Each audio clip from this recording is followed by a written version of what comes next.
Donald Trump demands one thing above all else in his administration. And we all know it sure as hell isn't competence. It's loyalty. Absolute, ring-kissing, praise the king loyalty. Donald Trump wants you to kneel, smile, and tell dear leader he's doing a tremendous job even as the building burns down around him. But the question is, does he return that loyalty to the people who crawl over glass for him? I can't even finish that thought without laughing. Because we've watched this man throw everyone close to him under the bus, back the bus up, and roll over them twice for good measure. Loyalty, in Trump world, is a one-way street straight into oncoming traffic. And tonight, one of Donald Trump's own top advisors is learning that lesson in real time because Trump just pulled off a shock firing inside the White House. And yes, even by his standards, the reason is pathetically on brand. We're going to get into every bit of it.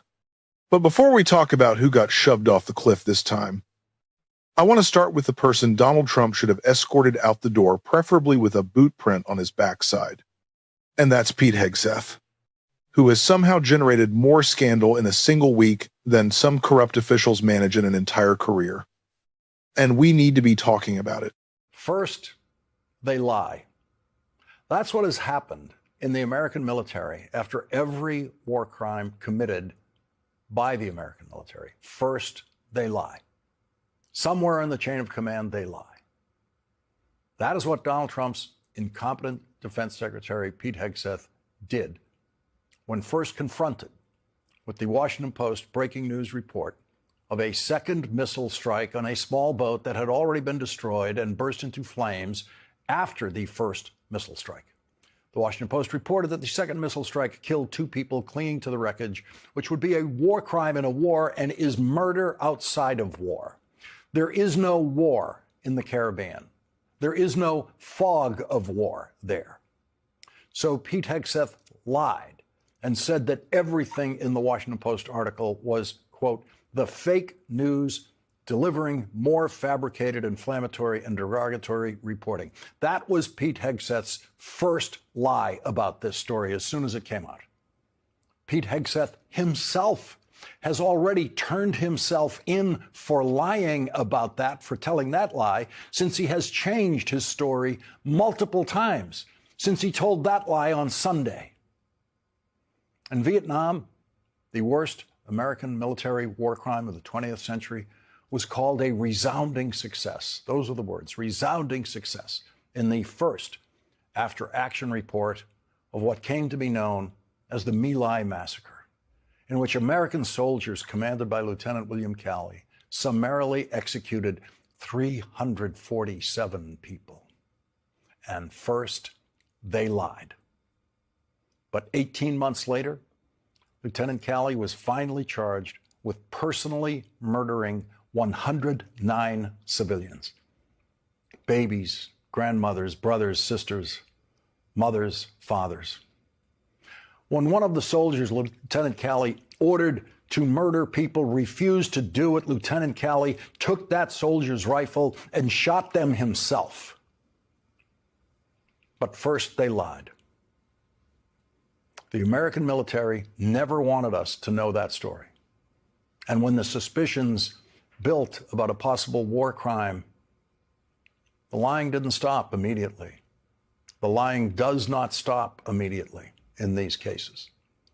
But based on the American military's history of lying about war crimes, the American military has earned exactly zero credibility to any defense or offered about a possible war crime if that defense does not include evidence.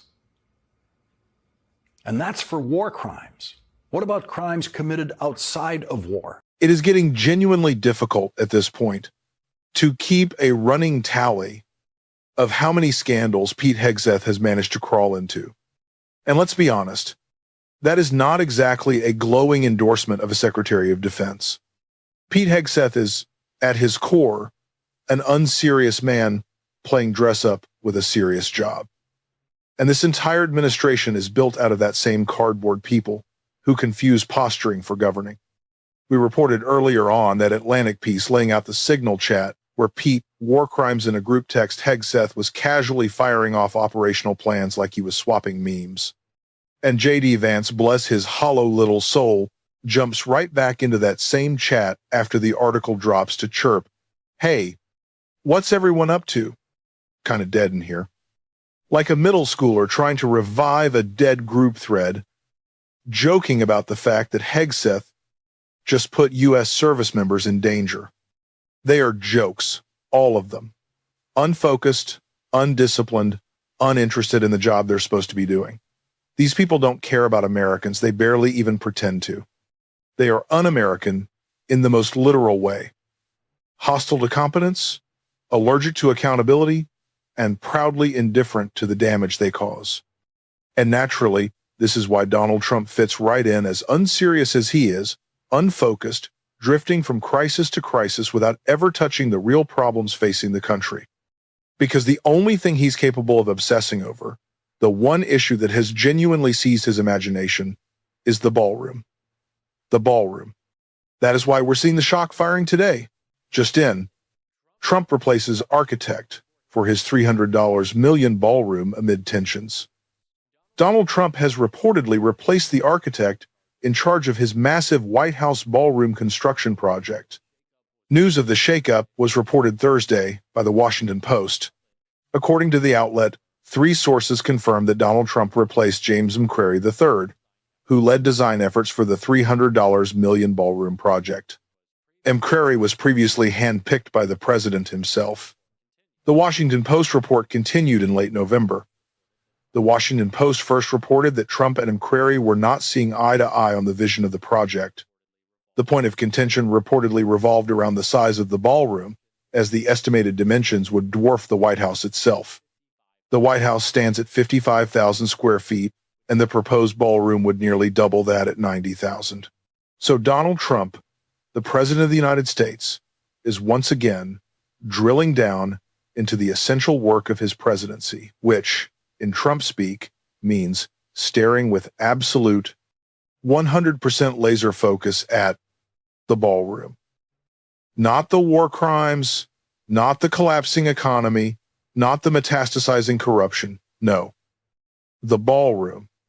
Meanwhile, Pete Hegseth is out in international waters, turning the U.S.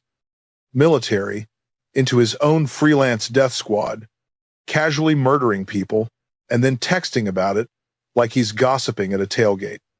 J.D. Vance is busy trying to flirt with Erica Kirk. Pam Bondi is still sitting on the Epstein files like a dragon, hoarding evidence. Scott Bessent is both crashing the economy and lying about it in real time. Every single person around Trump is a walking cautionary tale. Kristi Noem is jet hopping with Kash Patel to her next Botox refill. And Trump?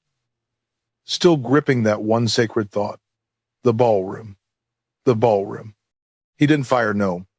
He didn't fire Kash Patel. He didn't fire Pam Bondi. But the architect who dared to inform His Majesty that the ballroom couldn't be built larger, gone. That's the red line. That's what gets the execution order. Because in Trump's warped little universe, failing to deliver the ballroom of his dreams is the true high crime. Out here in America, things are coming apart. Prices are skyrocketing. Inflation is climbing like it's auditioning for a sequel to the 2008 meltdown. Every negative metric is hitting numbers we haven't seen since the post-pandemic spiral. But Donald Trump's mind is orbiting one object, the ballroom. Mass deportations are ripping apart communities. Ballroom. Data centers are jacking up electric bills while billionaires start measuring themselves in trillions. Ballroom. This is Donald Trump's America. He's not hiding it. He's telling you flat out, the ballroom is what matters. Inflation? No one fired. War crimes? No one fired. Americans being shipped to torture prisons overseas? No one fired. Ballroom not big enough? You're out the door. It's deranged. But it's also the purest distillation of this administration. And like I always say about Trump, I'm never surprised. I'm always disgusted. Yet again tonight, we're told by the mainstream media, especially Jake Tapper, that Donald Trump is grinding away, working tirelessly, burning the midnight oil. Please. Sketching out the ideal square footage of a ballroom isn't grueling labor. It's not even a demanding mental exercise. It's just Trump doing what he does best, obsessing over nonsense while the country burns. He's not up late strategizing how to improve the lives of working Americans or strengthen the foundations of the nation he's supposed to lead. He's up posting. He's up smashing ketchup against the wall.